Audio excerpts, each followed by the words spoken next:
Namaste. Namaste. Welcome all to Candid Convos, a thought leadership initiative of Lead Fact Solutions.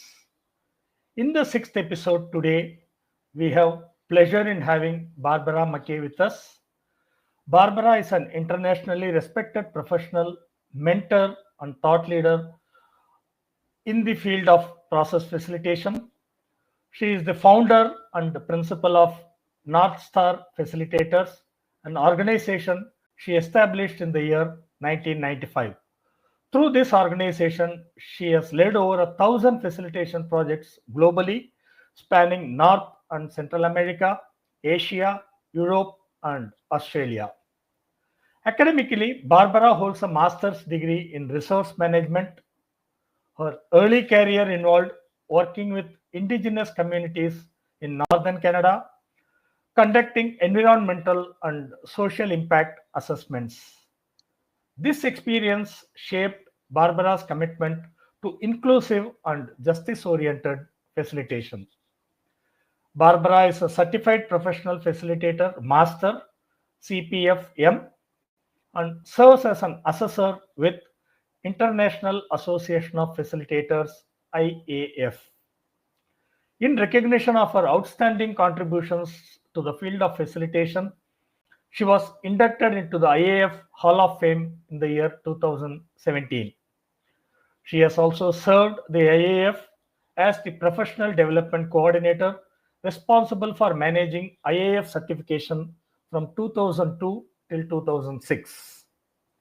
Currently, in her role as a mentor, she grooms facilitators, especially supporting underrepresented and emerging facilitators across the globe. Her facilitation practice is grounded in the technology of participation top methodology, and enriched with neuroscience, nonviolent communication, cross cultural wisdom, and anti racism principles. Barbara is admired for her deep compassion, grounded presence, and ability to help groups navigate complex conversations with clarity and purpose. She continues to inspire facilitators worldwide through her workshops, writing, and unwavering belief that facilitation is a powerful force for positive change. She is currently assisting with the launch of a new global project to support women doing earth stewardship using a facilitation, research, and mentoring skills.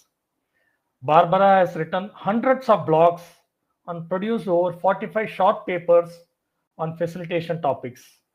She also authored a chapter titled Self Reflection, Change, and Personal Growth in the book The Power of Facilitation.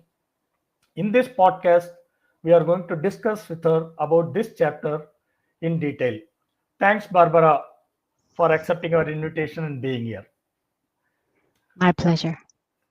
We will then directly go to the book. See, what prompted you to write about self reflection, change, and personal growth in this book, Barbara? What is the trigger? Well, the trigger was actually the main inspirer of the book, Kimberly Bain. She said, "Barb, you should write about the path because it's a process that I use a lot with people, and I think she had seen me do it in a workshop at IAF, and I said, you should write about self-reflection and facilitation." I thought, okay. So she was my inspiration.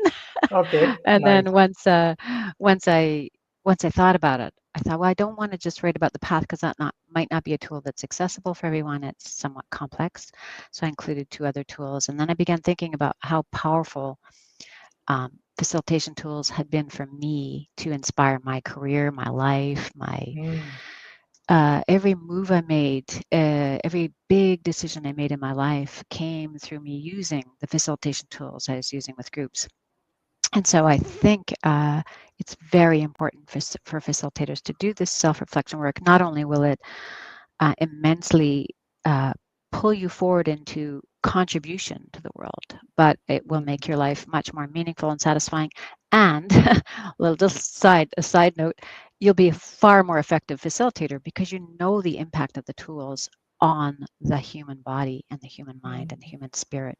And that that makes a difference in how you facilitate. That's great. Good. See, what is self-reflection and self-facilitation, Barbara? See, we all know the term in the abstract meaning. We know that, but how would you Mm-hmm. put it in a facilitation context? What is Mm. self-reflection and what is self-facilitation? And how Ha- different? Sorry, how different it yeah. is from facilitating to others? Yep. Yeah, that's a really good question, and I may have to think a little bit about it. But I realized that I probably should define it in the chapter. And but just in my own words, it's a way of going inwards and taking the time and this pausing enough to not let the usual uh, unconscious bias, unconscious thinking patterns Mm, influence you. To be very, very intentional, to go to a deeper part of yourself, and when you're working with groups as well, help them go to a deeper part of themselves that perhaps isn't on the surface, and it isn't. So you end up having a wisdom and thoughts and insights that are far more meaningful. They'll have far more impact. They align with your values. And so that's for me the process of self reflection and self facilitation. That just means you're just working on yourself. You're not guiding a group, you're guiding mm, yourself. Can you mm. guide yourself as intimately and as skillfully and as wisely as you would taking care of a whole group? Like think of yourself as that precious and do the process properly with yourself. Okay, nice. So as we move along, we will see some of the tools that you have applied for yourself. You will see that. So you mentioned about three favorite self-facilitation tools in the books. So now I would like to go one by one on that because all the three were very impressive and very interesting, Barbara. Mm. See, how about this collage visioning and top focus conversation method? Why and when do we use this? Yeah. Well, I realized this as I was thinking about it this morning, it's really hard to come up with like hard copy pictures anymore. Like people just don't read magazines, and for I know you can get them. I don't know about in India. Is it easy to get magazines? Yep, yes, Okay, we okay, read good. magazines. Yep. Okay, and people still do here, but it's becoming a rare thing. And so I thought about, well, obviously there's many images on the internet, but the collage process, I'll just briefly explain what it is and Sure. why and when to use it. So sometimes I have worked with people, including myself, that do not really have a vision. They don't know what their vision is. Like they they just leap from thing to thing. So Mm, when you do the collage process, the unconscious mind chooses imagery that appeal to some part of yourself that's important, that says, this is important. I like this, gives me joy, this gives me meaning. And so when you look through magazines, going like this, um, and then you just rip out a picture that goes, oh, that's a cool picture. Oh, I don't even know that's a weird picture, but I like it. And so then you rip them all out and you cut them up and you put them on a board. And some people mm, call these storyboards. Um, you can put them any way. Some people like to have little groups. They might put little pictures of nature in one corner and pictures of, their home in another corner or whatever. If it's a self-reflection process, it might be, where would I like to live, or who would I like to work with, or what are the projects in the world that are most inspiring to me that I'd like to make an impact on. mm. You can So ask can I yourself say that? Can I anything. say like Yeah, it puts your fluid thoughts into some sort of focused uh, vision, fluid thoughts that, too. Yeah, yeah, solid yeah. vision. What happens is when you put all the pictures together, even if you don't group them by theme, Mm, themes emerge. Oh, you begin to mm, see, wow, I have a lot of pictures of pathways, mm, going somewhere, or have a lot of pictures of sun. So I realized, I'm living in a shadowy, cloudy city. This probably isn't very good for my spirit. So it can give you focus, as you said, and then once you do that collage, you look at it, admire it, and you ask yourself a bunch of questions. And this is where mm, the top TOP, focused conversation, can be very handy, because the first level of thinking is, well, what do I see on the collage? What pops out for me? Oh, wow, I keep seeing myself surrounded by children, and mm, maybe I want to be an educator. I'd never even thought of that, and then what do I see? How does it feel? What's the mood of the collage? What's of the storyboard? What is the emotion that it evokes for me? Um, what does it remind me of? What's exciting to me? What's less exciting to me? Asking those Mm, sort of second level, what we call the reflective level questions. And then third right. level would be, what's the significance of which of these pieces are most significant to me? What's a priority or a focus that's arising? Mm, That's third, interpretive, and then finally decisional. How shall I use this to inform my life? What actions do I want to take to change? What do I want to change and move forward based on the work I just did? And the reason I put it as the first tool because it's simple. It doesn't cost anything really, and you can do it fairly quickly. You could do it in 45 minutes to an hour. You can collect the imagery from either the internet or magazines or newspapers or whatever over months if you want, and then just take your file of pictures and start doing it and then be done in 45 minutes. oh, So that's the first collage and focused conversation method. So you don't want to just do the collage and do nothing with it. You want to have a conversation with yourself, convos, candid convos. yes. Yeah, so you want to do that with that tool. Sure. And how about your personal experience of collage visioning? Well, it's interesting. I moved 4 years ago and I threw out all the things that were taking up a lot of space, and that was I don't have one, but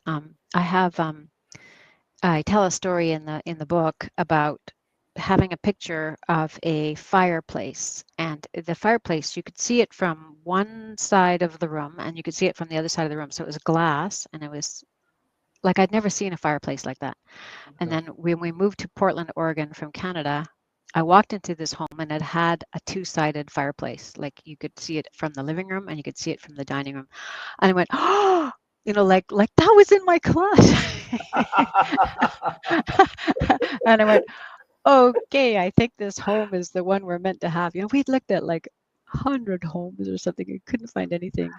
It was at the Okay. height of the recession. Anyway, so that's an example of how the power of your mind can just materialize something. Great. That's a nice experience to have. Yeah, it Uh, was pretty powerful. yeah. No, about the second method what you mentioned there, PATH, Path Graphic Facilitation.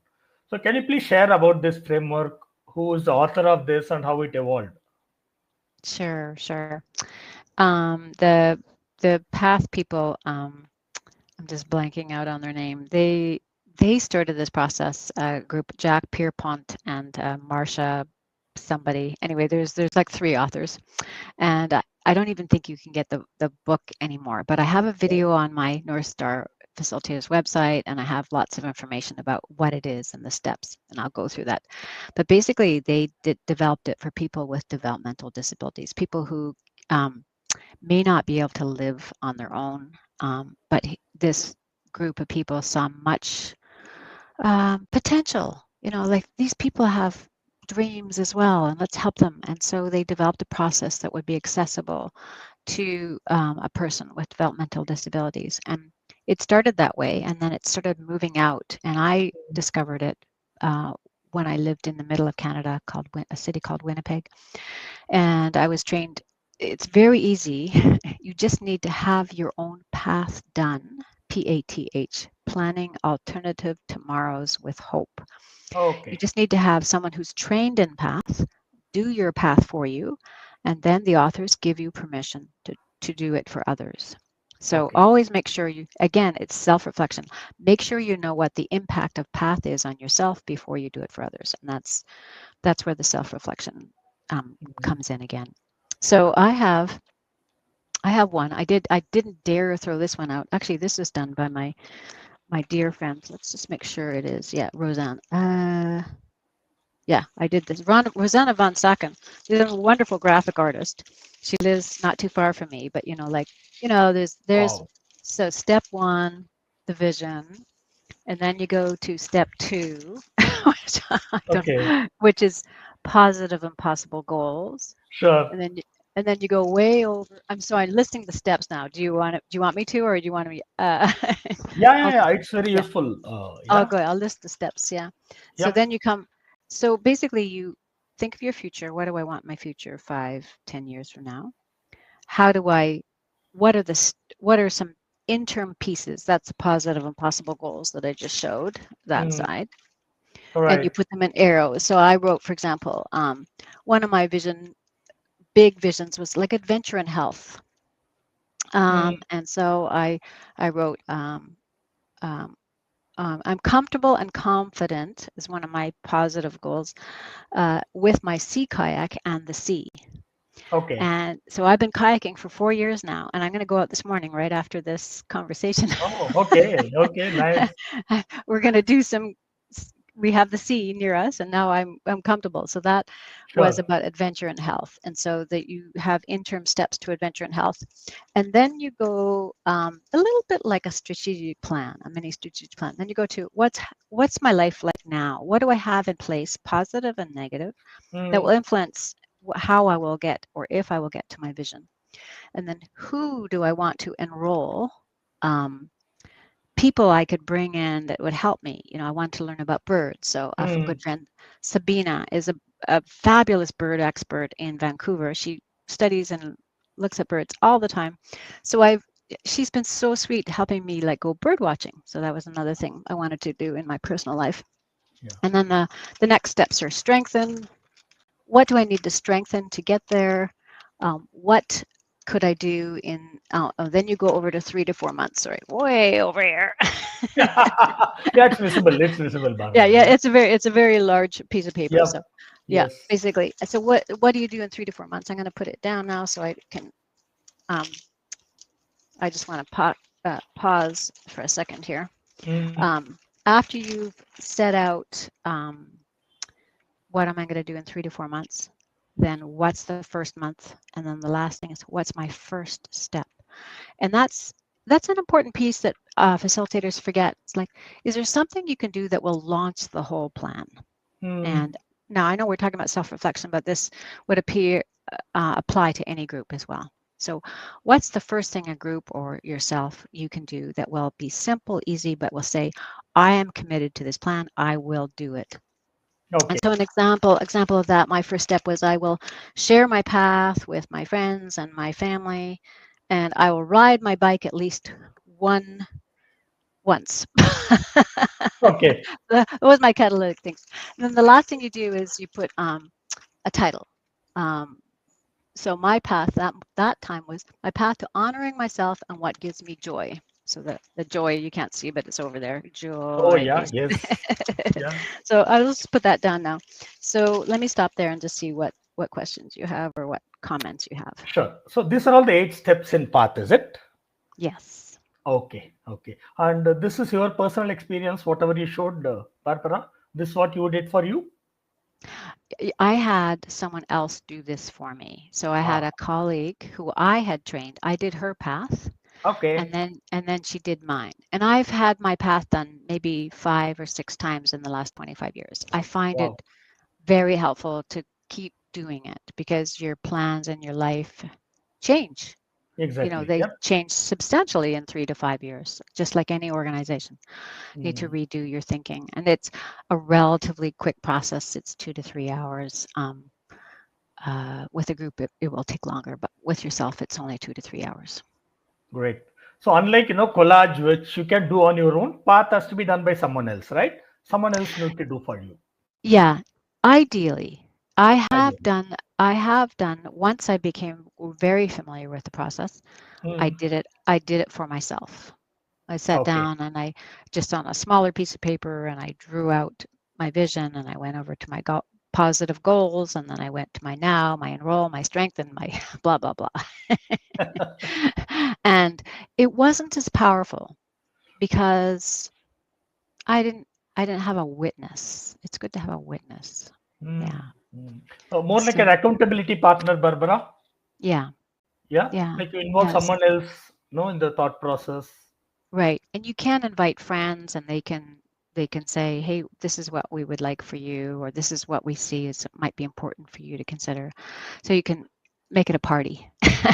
Great. Yes. Invite all And your it takes, friends. two to tango. So in that way, it's good.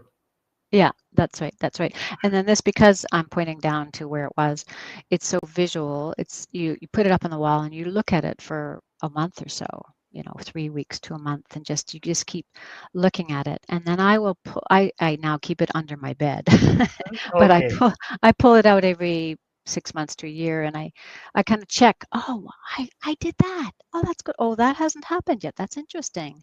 Oh, well, do I want it to happen? Well, no, I can't make it happen, so I'll just leave it, or whatever. But yeah, to review it and reflect on it is good. great. I'm sure you also would have used it during your client engagements, Barbara. You would have Yes. done it extensively, yeah. So, any interesting experience you want to share with your client using this? How you helped your client to achieve some breakthrough or get through Yes. the Thank you. milestones? Yeah. Good question. I had a client. One of the first times I did it with I got paid and did it with a client. Is they didn't have much time, so they Mm, only had half a day. So I thought maybe I could use this. And you don't want to do it for more than 30 people, but I had this conversation with the client, and they were working on diversity. Uh, in North America has been DEI, diversity, equity, and inclusion. mhm, And so they wanted their department, their branch, to be more inclusive, welcoming of different staff, of the staff that were there, of anyone they hired. And so we did a path for them, and then they were so pleased with their results. They worked on them for 1 or 2 years. Then they hired me again a few years later to do a full strategic plan that took 2 days, because they could see the value of strategic planning. So that's kind of a bit of an inroad to doing a more proper strategic plan. People see mm, the power of visioning and the power of thinking through a thought process, a structured thought process. yes. I worked with another group, a child and family centered, and I think I probably have a picture of it on my website. And anyway, they also found it extremely valuable, and we did it for about 40 people, and they were all in small groups. And I've done it for the Hong Kong Facilitators Association, and they all did their path, and I trained them, and they did paths for each other.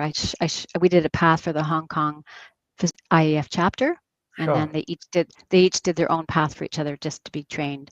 So those are just 2 or 3 examples of using it with groups. And That's nice. See, about the third tool that you have mentioned, the Grow Graphic Personal Compass book workbook. mhm. That is very interesting. Like it appeals to both left and right. So it talks about visuals as well as logic. So this, can you please share about this tool and its applications?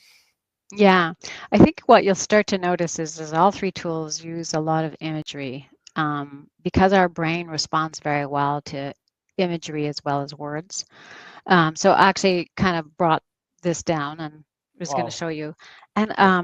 so it says it's the Grove company. I think they're based in California. Okay. Um, and so I think they ship these books all over the world.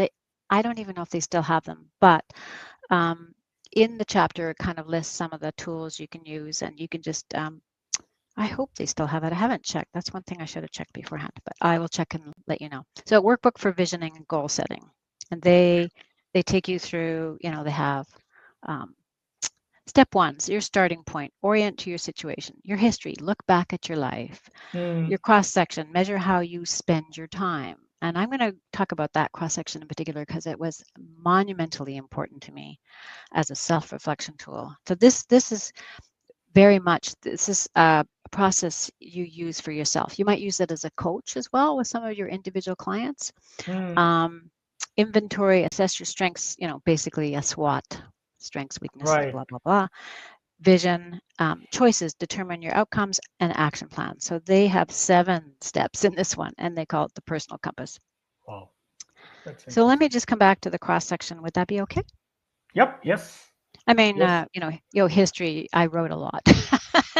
My history of the last, many decades. My life in Canada, my life in the US, blah, blah, blah. Okay. Um, so, sorry, I keep saying blah, blah, blah. That's not very professional. Um, so this Wow. is my, Very colorful. Very yeah, nice. yeah, yeah. So I like Cross using section. color. Yeah. Yep. So this is cross section. So what's So what you did is it has a pie slice, like a little thin line divided Mm, up for your whole week. How do you spend your time? And this was work. This is my work. This is my time with my family and my children at the time. This is time I spent on an activity called reevaluation co-counseling. This right. was what was it? I was working with I was working with a cohort. I'd started a diversity cohort, and then this was commuting. I had a Okay. big part of my life, and then exercise was this thin little slice, right? Okay. And so the one thing that I discovered, and they have a lot of really good questions, what's working? What would I like to change? What are my resources? What replenishes me? What motivates me? Some very lovely questions. And so you write that out and you take about, for each step in the workbook, you might take an hour or two, and it's really fun to do it with other friends or colleagues. And then you can share, and then by speaking what you've written down, it's more powerful, and your friends or colleagues can give you some feedback. But what I discovered was I was spending a lot of time driving, Okay. and I hate driving. Right. No, I have driven in India, and I would hate it even worse. But I thought, how can I, wow, how can I stop doing all this driving? I was driving to all these listening, I was practicing a listening technique called co-counseling. So I was driving and I asked permission to, could we do this by video or phone? And then with my clients, I said, for the first meeting, when you're not sure if you're going to get that client, like, Yep.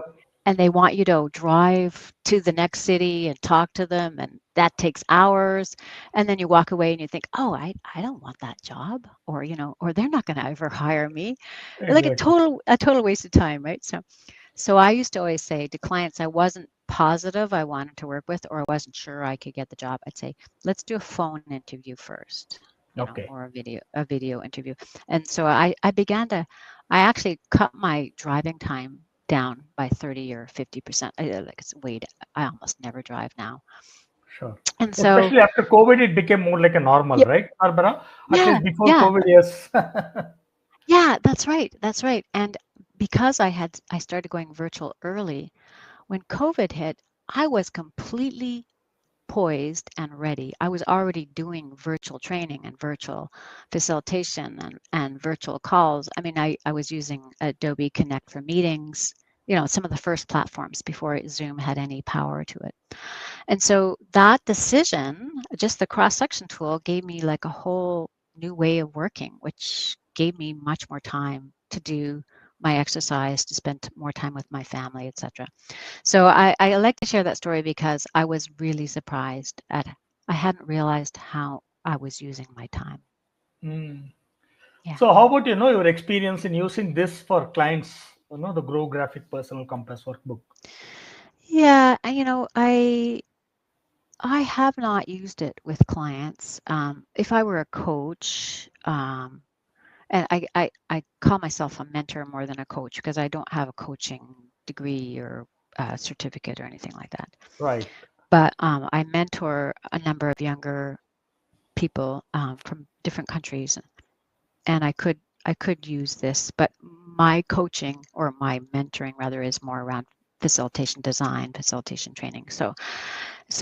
But a coach could use it. But what do you think, Ramesh? Do you think you could use some of these questions with groups? Yeah, definitely. Yes, definitely it help. Especially in the same visioning and strategic planning. Barbara, do you think an application is there in visioning and strategic planning? Yeah, I mean, I think there'd probably be some really good questions. I mean, I'm looking at their action plan. They say Correct. objectives, time frame, challenges. Like here's all the wording on, Oh, there's okay. there's a tons of really good guidelines. Purpose, transfer your purpose onto the choices template. And so what I do know is Grove Grove facilitators use the templates that Grove Consultants produces. They print them big, and then they have the group work on the template together. So I'll show you an example of a template that Mm, I've seen them use before. This one's covered up with sticky notes, so that's not very helpful. um, yeah, and this is a standard one, but the SWOT, right? Okay, And, yeah. and we've all Yes, used that on flip charts. great. But something like this one. Here's an empty one. Here's an action plan template. Wow, So you this is could, good. Mm, yeah, you don't have to buy it. You could just put that on a large piece. You could just draw it on a large piece of paper, right? Like it's got a yep, pathway and it's got clouds and sun and it's got words, and you could just reproduce this on a large piece of paper and use it with a group. So I haven't, because that's a good question. Now maybe I will. So thank you for the question.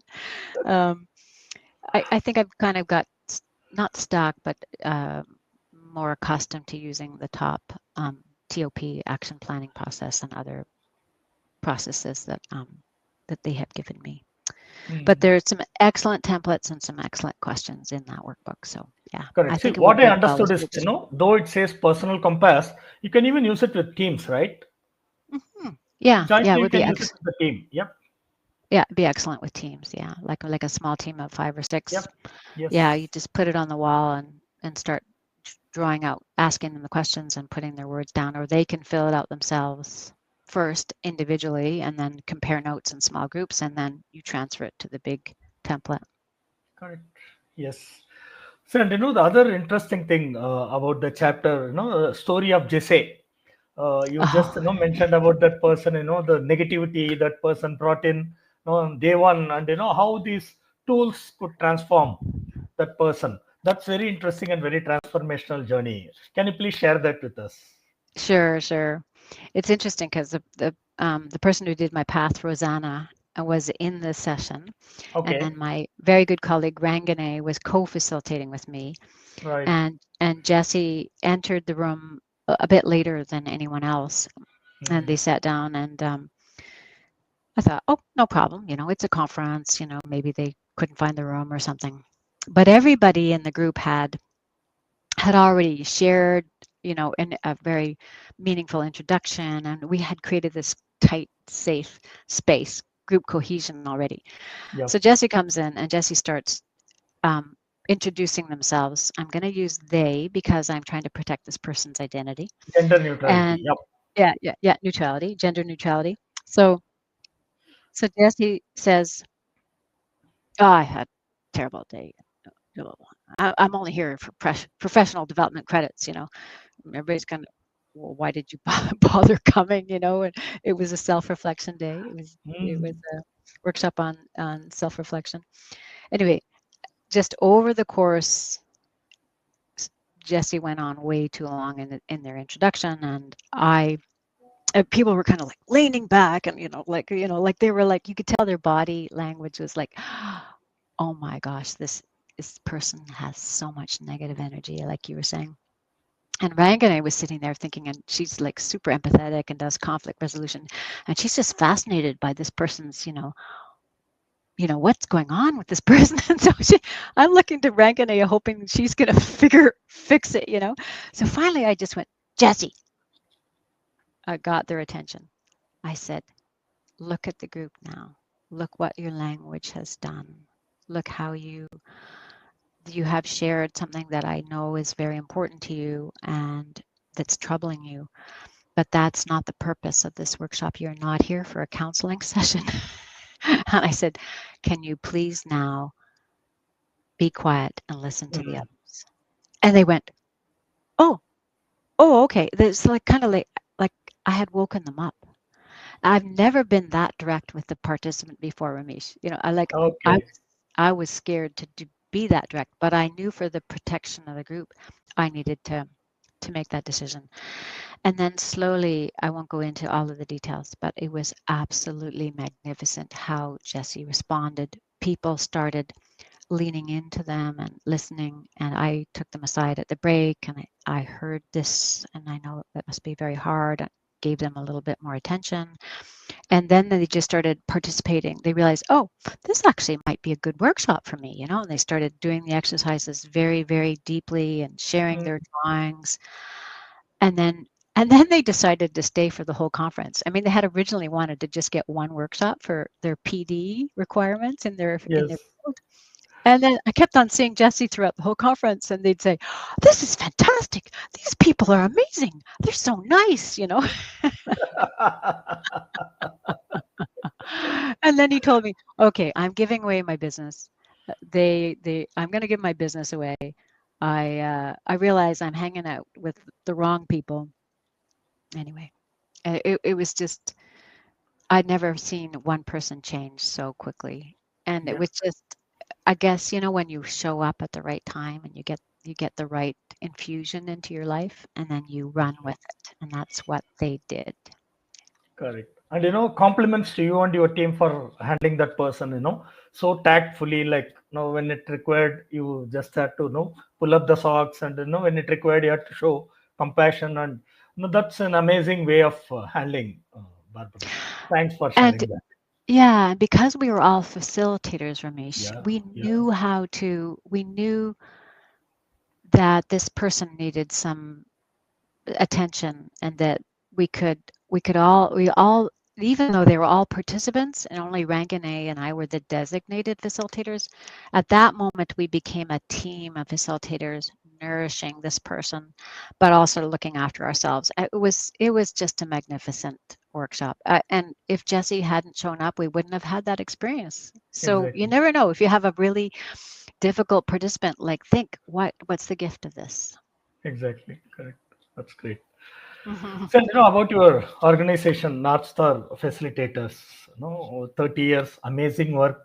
And what I understood is one of the expertise is large group facilitation, right? So, can you please, share one or two interesting sessions that you facilitated that involved multilingual, multinational, multicultural large group, and how it impacted?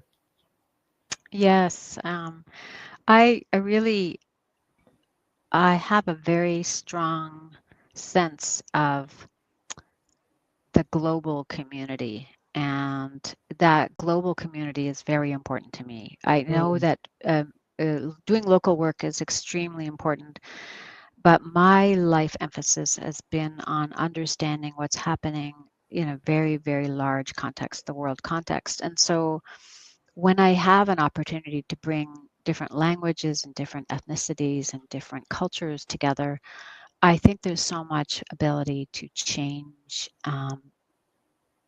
for everyone to change, for everyone to become aligned, mm, collaborative. Um, and we have to do that in this current world, right? This current world, what I do in North America has a big influence on others, as we're seeing already. And what India does, has a big influence on the world. And so we have to be mindful that we don't just have our local neighbors anymore. We have our bigger world neighbors. And one work I did was with an organization that brought indigenous Amazonian people, uh, about 8 different tribes, I think. right, They landed in DC, and I went with a co-facilitator, Nancy Luna Jimenez, who spoke Spanish, and we were doing the work in Spanish, French, English, and then they translated some in their own indigenous languages, because they were all from the South American Amazonian basin, which is the Amazon basin is a part of the world that affects the climate of the rest of the world. I mean, if you destroy the rainforests in the Amazon basin, the whole planet feels the impacts of it. exactly. And they were looking at very big development, like pipelines crossing through this fragile ecosystem that affects the entire world. And so this particular agency, based in the U.S., it was a not-for-profit NGO, and then these Amazon tribes came. And one scene I remember in particular, and it was very difficult. So it was 6 days together, and there were some very strong Indigenous women and Indigenous men as well. And at one point, we're doing like a timeline. I think we only had 90 minutes for it. And one of the Indigenous elders said, "You expect us to explain our history in 90 minutes?" That's a nice one. Ah. So I said, "Yeah, you're right. It's a big ask." I said, "But I think we can still I think we can still get some insights because Yeah. you will take your brilliant experiences together and you will see some patterns emerging. Anyway, I tried to handle that. Another scene I remember is where we had four sets of cards and four different languages. So we were doing the top consensus workshop and you put your ideas on small sheets of paper or post-it notes or whatever, and you pop them up on the wall. And so we had English and French and Spanish and then an image or an indigenous language. Right. It is quite fun. And then we had to get people to go in small groups. Okay, this group will be speaking Spanish, this group will be speaking French, this group will be speaking Dutch. There was Dutch there too, but we didn't have a translator for that. Anyway, And so some it was. Portuguese also we would be having. Some Oh Portuguese. yeah, Portuguese, right, from Yeah. Brazil. Yeah, Yeah. exactly. Yeah. I try to remember if we did Portuguese or not. We probably did. But we always said, okay, who here speaks several languages? Can you go in this group and like help translate? And it was just beautiful. I mean, there were very challenging moments. Yeah. Yeah. Yeah. So that's one. And it wasn't huge, but it was multinational, multilingual. But Yep. the largest group I ever did was about 350 people, and it was in the middle of Canada in a city called Winnipeg. Right. And we brought together childcare workers and government officials and um, social workers and educators and politicians. And we were looking at the future of early childhood education in Manitoba, which is a province in Canada. And so we had breakout rooms and we did individual kind of consensus workshops, and then we would take all the results from like 6 different consensus workshops and we'd bring them into another room, and then we would do a consensus on all of the results of the 6 workshops. And so we ended up with consensus for 350 people. Wow. It was So, really fun to think how to right. design something like that. So even the groups also would be some 60, 70 in each group, right? That's how you would have managed. 50, No, we 60 would, at least. yeah, we would try and keep it down to 50 max, ideally 40. I mean, once you get above 40 or 50 in a group, I know in India you often do large events. How do you find it with, do you find it works with 60 or 70? Yeah, Sometimes you have to, but. correct. Only thing is, we plan in advance, Barbara. Hmm. That's why, we always say, like, kindly let us know, like, how many people will be there. So you plan your session accordingly. Hmm. Yeah, You yeah. have methods accordingly, so that you can So substitute that in. every voice still gets heard, because 60 or Exactly. 70, sometimes you can't see as well. So, as you say, you have to plan very carefully that people can see, they can hear, they can participate, even in a larger group. And I always say it takes about 8 days of planning for 1 day of event for a large group. There's so many logistics to think about, Mm, but too many moving parts. No. make sure you charge enough. And of course, you will have some 5, 6 facilitators along with you, some co-facilitators. Yeah. Yeah, else it becomes very challenging to manage. Exactly. And so then you also that's why it takes so many days in advance. You have to meet with your co-facilitators. Each person has to know precisely what's going on. Your agenda has to be written precisely. Everybody needs to know. You have 90 minutes to do your small group workshop because we come back at that. You can't go over by 20 minutes. So you Mm-hmm. have to be very time oriented because otherwise you're keeping hundreds of people waiting. Um, Exactly. yeah. And what do you do when you're coalescing results from 6 groups? What do you do with the rest of the group? You have representatives from every group, but then we had to find an activity for Exactly. the larger group to do while the consensus was being built by a representative group. So yeah, it's quite fascinating. I would still do it today because the fun, Ramesh, is doing it with your co-facilitators. Like you have so much fun designing it Yes. together and for everybody to, like you have this, teamwork going on with your facilitator team. Yes, that's very interesting, Barbara. Yeah. I don't know. The last I would like to ask about, the development of facilitators. You also do from North Star facilitators. You conduct a lot of workshops to develop facilitators. Can you share, few workshops, few programs that can benefit us? Yeah. If you're starting out as a facilitator, it's it's always good to be able to watch other facilitators. And I know many people have told me, "Oh, can I just come and watch you, or can I just come and co-facilitate with you?" And it's not always easy Mm, because you don't know that person. You don't. So if what I would try and do is create opportunities. I'd say to my client, I will do this job for you for this much money, and I'm going to bring 2 apprentice facilitators. I just want you to know that I will not charge extra for them, but they will be helping and learning, and they will make my job easier. So yeah. that's how I would set it up for the client. And then for the apprentice, I'll just call them apprentice. Sometimes they were very, very capable facilitators, so I just didn't know their skills yet. I would meet with them ahead of time. We would have several phone chats, and then we'd meet in the room ahead of time, and we'd discuss our roles to make sure that everybody knew how to. And they'd say, "Well, I'd like to learn this skill. Can I practice this?" And I'd say, "Well, Mm, let me go over the process again and make sure you understand it, and know that if there's something timing or something that I feel is off, I might step in and assist or support you. Not to take offense at it, but just to know I'll do it very carefully so the client doesn't even know that I'm intervening.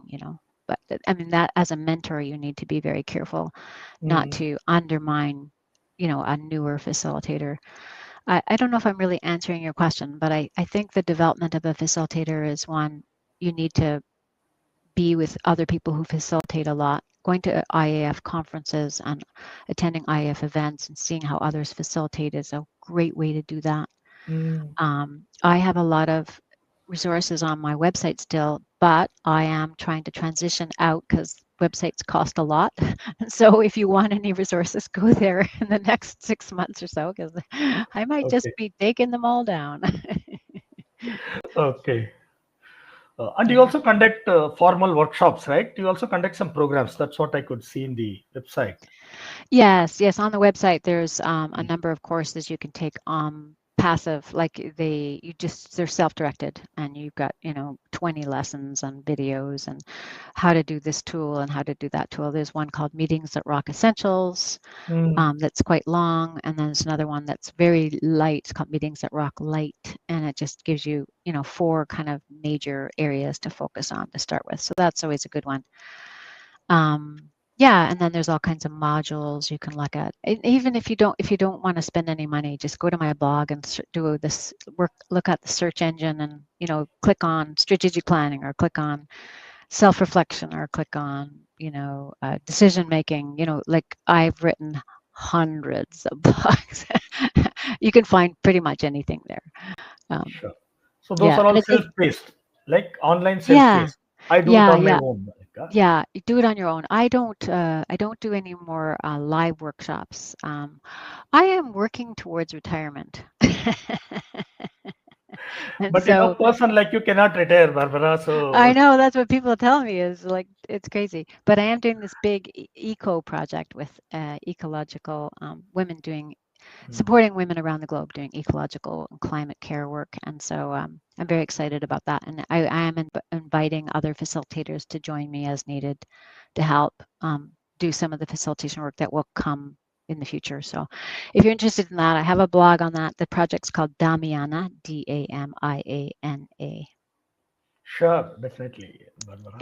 Yeah. Yes, I probably will never quit, but I do have to do my sea kayaking and my self-reflection. No, I think now which you are now close to sea, so in that way you'll be able to do it. Yeah, yeah, yeah. That was a real great gift that be able to move back to Canada and be close to the sea. Yeah, the That's sea. great. Do you live near the sea? Yeah, yes. Chennai is a coastal area, and yeah, Oh, yeah, not fantastic. too close, but it's a coastal area. My city is Yeah, near the coast. yeah, yeah. Sometimes one does not want to be too close to the coast these days Exactly. No, especially because of in sea summer, rise. during summer it becomes not too humid for you, and you sweat a Mm. lot. And especially here in Chennai, the temperature also goes up to 40, 45, 46. Oh my goodness. Yeah. Yeah. We call that a heat dome if we get up around 45. Correct. Here it's So mostly like 25 is a good temperature here most of the summer. Yeah. So much, great. much, much more easy. Thank you so much for this Right. time. Thanks, Barbara. Thank you.